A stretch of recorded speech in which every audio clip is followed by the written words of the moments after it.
ನಮಸ್ಕಾರ, news at 11 AM ಸ್ವಾಗತ. ನಾನು ಪೃಥ್ವಿರಾಜ್ ಹಾರ್ನಹಳ್ಳಿ. ಈಶ್ವರಪ್ಪ ಧ್ವಜ ಹೇಳಿಕೆಯಿಂದ ಬಿಜೆಪಿಗೆ ಟೆನ್ಷನ್ ಶುರುವಾಗಿದೆ. ಈಶ್ವರಪ್ಪ ಹೇಳಿಕೆ ಮುಂದಿಟ್ಟುಕೊಂಡು ಕಾಂಗ್ರೆಸ್ ಧರಣಿಯನ್ನ ಮುಂದುವರಿಸಿರುವಂತ ವಿಚಾರಕ್ಕೆ ಸಂಬಂಧಪಟ್ಟಂತೆ ಯಾಕಂದ್ರೆ ಇಷ್ಟು ದಿನ ಸೈಲೆಂಟ್ ಆಗಿದ್ರು, ಓಕೆ ಏನು ಆಗಲ್ಲ, ಕಾಂಗ್ರೆಸ್ ಇಷ್ಟೊಂದು ಸೀರಿಯಸ್ ಆಗಿ ಪರಿಗಣಿಸೋದಿಲ್ಲ ಅಂತ ಅಂದ್ಕೊಂಡಿದ್ರು. ಬಟ್ ಕಾಂಗ್ರೆಸ್ ಅಹೋರಾತ್ರಿ ಧರಣಿಯನ್ನ ಮುಂದುವರಿಸಿದೆ. ಇನ್ನು ನಾಳೆಯಿಂದ ರಾಜ್ಯವ್ಯಾಪಿ ಪ್ರತಿಭಟನೆಗೂ ಕೂಡ ಮುಂದಾಗಿರುವಂಥದ್ದು. ಸೊ ಹೀಗಾಗಿ ಈಗ ಈ ವಿಚಾರ ಗಂಭೀರವಾಗ್ತಾ ಇದೆ. ಆ ಒಂದು ವಿಚಾರವನ್ನ ಗಂಭೀರವಾಗಿ ಪರಿಗಣಿಸಿದ್ದಾರೆ ಬಿಜೆಪಿ ನಾಯಕರು. ಹೇಳಿಕೆ ವಿಚಾರಕ್ಕೆ ಸಂಬಂಧಪಟ್ಟಂತೆ ನಾಳೆ ಬೆಳಗ್ಗೆ ಬಿಜೆಪಿ ನಾಯಕರು ಸಭೆಯನ್ನ ಕರೆದಿದ್ದಾರೆ. ಬಿಜೆಪಿ ರಾಜ್ಯಾಧ್ಯಕ್ಷ ನಳಿನ್ ಕುಮಾರ್ ಕಟೀಲ್, ಸಿಎಂ ಬೊಮ್ಮಾಯಿ, ಮಾಜಿ ಮುಖ್ಯಮಂತ್ರಿಗಳಾಗಿರುವಂತಹ BS ಯಡಿಯೂರಪ್ಪ, ಸಚಿವ ಈಶ್ವರಪ್ಪ ಸೇರಿದಂತೆ ರಾಜ್ಯದ ಬಿಜೆಪಿ ಪ್ರಮುಖರ ಸಭೆ ನಡೀತಾ ಇದೆ.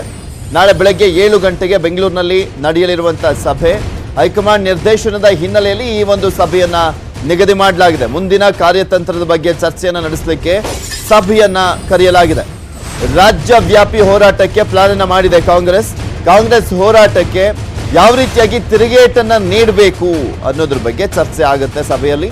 ಹಿಜಾಬ್ ವಿವಾದದ ಬಗ್ಗೆಯೂ ಕೂಡ ಸಭೆಯಲ್ಲಿ ಸಮಾಲೋಚನೆಯನ್ನ ಮಾಡಲಾಗುತ್ತೆ. ಇಲ್ಲಿ ಪ್ರಮುಖವಾಗಿ ಕಾಂಗ್ರೆಸ್ ಒಂದು ಹೋರಾಟವನ್ನ ರೂಪಿಸ್ತಾ ಇರುವಂತದ್ದು ರಾಷ್ಟ್ರ ಧ್ವಜದ ವಿಚಾರಕ್ಕೆ ಸಂಬಂಧಪಟ್ಟಂತೆ ಈಶ್ವರಪ್ಪನವರ ಹೇಳಿಕೆಯನ್ನ ಖಂಡಿಸಿ ಅದು ವಿಧಾನ ಪರಿಷತ್ನಲ್ಲೂ ಕೂಡ ಮುಂದುವರೆದಿದೆ. ಇನ್ನು ನಾಳೆ ಬೇರೆ ಅಧಿವೇಶನ ಬೇರೆ ಮತ್ತೆ ಕಂಟಿನ್ಯೂ ಆಗ್ತಾ ಇರುವಂತ ಹಿನ್ನೆಲೆಯಲ್ಲಿ ಅಧಿವೇಶನದಲ್ಲಿ ಹೇಗೆ ಎದುರಿಸಬೇಕು ಕಾಂಗ್ರೆಸ್ ಪಕ್ಷವನ್ನ, ಅವರಿಗೆ ಆಲ್ರೆಡಿ ವಾಗ್ದಾಳಿಯನ್ನ ಮಾಡಲಿಕ್ಕೆ ಮತ್ತೊಮ್ಮೆ ಹೋರಾಟವನ್ನ ಮುಂದುವರಿಸಲಿಕ್ಕೆ ವಿಧಾನ ಪರಿಷತ್ ಮತ್ತೆ ವಿಧಾನಸಭೆಯಲ್ಲಿ ನಿರ್ಧಾರವನ್ನ ಮಾಡಿರುವಂತ ಹಿನ್ನೆಲೆಯಲ್ಲಿ ಬಿಜೆಪಿ ಕೂಡ ಒಂದು ಪ್ಲಾನ್ ಅನ್ನ ಮಾಡಲಿಕ್ಕೆ ರೆಡಿ ಆಗ್ತಾ ಇದೆ. ಸೊ ಹೀಗಾಗಿ ನಾಳೆ ಬೆಳಗ್ಗೆ 7 ಗಂಟೆಗೆ ಸಭೆ ಕರೆದಿದ್ದಾರೆ.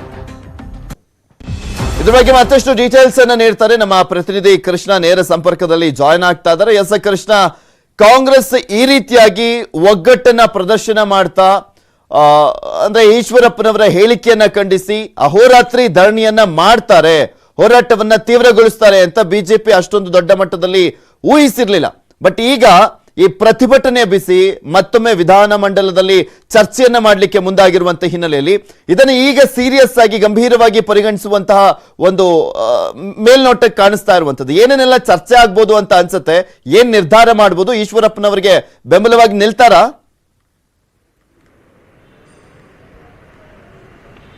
ಖಂಡಿತವಾಗ್ಲೂ ಪೃಥ್ವಿರಾಜ್, ಮುಖ್ಯವಾಗಿ ಈಗಾಗಲೇ ಏನು ಈಶ್ವರಪ್ಪನವರ ಹೇಳಿಕೆ ಏನಿದೆ, ಎಲ್ಲೊಂದು ಕಡೆ ಈ ಒಂದು ಹೇಳಿಕೆಯನ್ನ ಖಂಡಿಸಿ ಕಾಂಗ್ರೆಸ್ ಈಗಾಗಲೇ ದೊಡ್ಡ ಮಟ್ಟದಲ್ಲಿ ಹೋರಾಟವನ್ನ ಮಾಡ್ತಾ ಇದೆ. ಎಲ್ಲೊಂದು ಕಡೆ ಮುಂದಿನ ಚುನಾವಣೆಗೆ ಕೂಡ ಇದು ಸಜ್ಜಾಗ್ತಾ ಇರುವಂತದ್ದು, ಮತ್ತೆ ರಾಜಕೀಯವಾಗಿ ಕೂಡ ಇದನ್ನ ಬಳಸ್ಕೊತಾ ಇರುವಂತದ್ದು. ಮತ್ತೆ ಈ ಒಂದು ಬೆಳವಣಿಗೆ ಇಲ್ಲೊಂದು ಕಡೆ ಬಿಜೆಪಿ ಹೈಕಮಾಂಡ್ ಆಗಿರ್ಬೋದು ಮತ್ತೆ ರಾಜ್ಯದ ನಾಯಕರಿಗೂ ಕೂಡ ಒಂದು ತಲೆಬಿಸಿಯಾಗಿದೆ. ಮತ್ತೆ ಪಕ್ಷಕ್ಕೂ ಕೂಡ ಬಿಜೆಪಿಗೆ ಹಿನ್ನಡೆ ಆಗುತ್ತೆ ಅನ್ನೋದು ಕೂಡ ಸಾಕಷ್ಟು ಕೇಳಿ ಬರ್ತಾ ಇರುವಂತದ್ದು. ಅದಕ್ಕೋಸ್ಕರವಾಗಿಯೇ ಈಗ ಬಿಜೆಪಿ ಹಿರಿಯ ನಾಯಕರುಗಳು ತುರ್ತು ಸಭೆಯನ್ನ ಕರೆದಿದ್ದಾರೆ.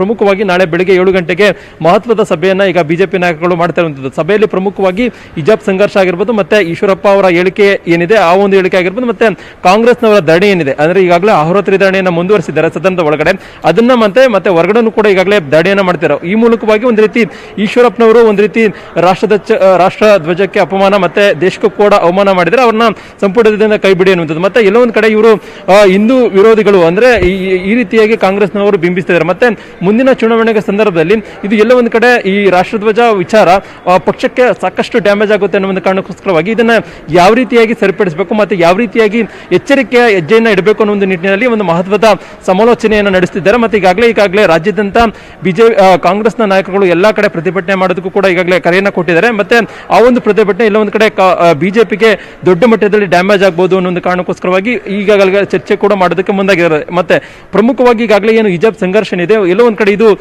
ಬಿಜೆಪಿಗೂ ಕೂಡ ಒಂದು ರೀತಿ ಡ್ಯಾಮೇಜ್ ಆಗುವಂತ ಸಾಧ್ಯತೆ ಇರುವಂತದ್ದು. ಮತ್ತೆ ಈಗಾಗಲೇ ಕಾಂಗ್ರೆಸ್ನವರು ಹಿಜಾಬ್ ಸಂಘರ್ಷ ಉಂಟಾದ ಸಂದರ್ಭದಲ್ಲಿ ಕಾಂಗ್ರೆಸ್ಗೆ ಈಗಾಗಲೇ ಒಂದು ರೀತಿ ಡ್ಯಾಮೇಜ್ ಆಗಿದೆ. ಅದನ್ನ ಬಿಟ್ಟು ಈಗ ಈಶ್ವರಪ್ಪನವರ ಹೇಳಿಕೆಯನ್ನು ಇಟ್ಕೊಂಡು ಈಗ ಕಾಂಗ್ರೆಸ್ನವರು ದೊಡ್ಡ ಮಟ್ಟದಲ್ಲಿ ಪ್ರತಿಭಟನೆಯನ್ನು ಮಾಡ್ತಿದ್ದಾರೆ ಒಂದ್ ಕಡೆ. ಆದ್ರೆ ಮತ್ತೊಂದು ಕಡೆ ಬಿಜೆಪಿಗೂ ಕೂಡ ಇದು ಎಲ್ಲೋ ಒಂದ್ ಕಡೆ ಇದು ನುಂಗಲಾರದ ತುಪ್ಪವಾಗಿ ಪರಿಣಮಿಸಿದೆ. ಯಾಕಂದ್ರೆ ತ್ರಿಬಲ್ ತಲಾಕ್ ಅನ್ನ ರದ್ದು ಮಾಡದಂತ ಸಂದರ್ಭದಲ್ಲಿ ಬಿಜೆಪಿ ನಾಯಕರ ಪರವಾಗಿ ಮುಸ್ಲಿಂ ಸಮುದಾಯ ಒಂದು ರೀತಿ ಒಲವನ್ನು ತೋರಿದೆ ಅನ್ನೋದು ಕೂಡ ಹೇಳಲಾಗ್ತಾ ಇತ್ತು. ಇದೀಗ ಹಿಜಾಬ್ ಸಂಘರ್ಷದಿಂದಾಗಿ ಕಂಪ್ಲೀಟ್ ಆಗಿ ಈ ಒಂದು ಮುಸ್ಲಿಂ ಸಮುದಾಯ ಒಂದು ರೀತಿ ದೂರ ಆಗ್ತಾ ಇದೆ. ಮುಂದಿನ ಚುನಾವಣೆ ಸಂದರ್ಭದಲ್ಲಿ ಈ ರೀತಿ ಆದ್ರೆ ಬಹಳಷ್ಟು ಕಷ್ಟ ಆಗುತ್ತೆ ಅನ್ನೋ ಒಂದು ಕಾರಣಕ್ಕೋಸ್ಕರವಾಗಿ ಈ ಎಲ್ಲಾ ವಿಚಾರಗಳ ಬಗ್ಗೆ ಚರ್ಚೆ ಮಾಡಿ ಒಂದು ರೀತಿ ಎಚ್ಚರಿಕೆಯಾದಂತ ನಡೆಯನ್ನ ಇಡುವಂತ ನಿಟ್ಟಿನಲ್ಲಿ ಮಹತ್ವದ ಮಾತುಕತೆಯನ್ನ ನಡೆಸುತ್ತಿದ್ದಾರೆ. ಥ್ಯಾಂಕ್ ಯು ಕೃಷ್ಣ, ನಿಮ್ಮೆಲ್ಲ ಡೀಟೇಲ್ಸ್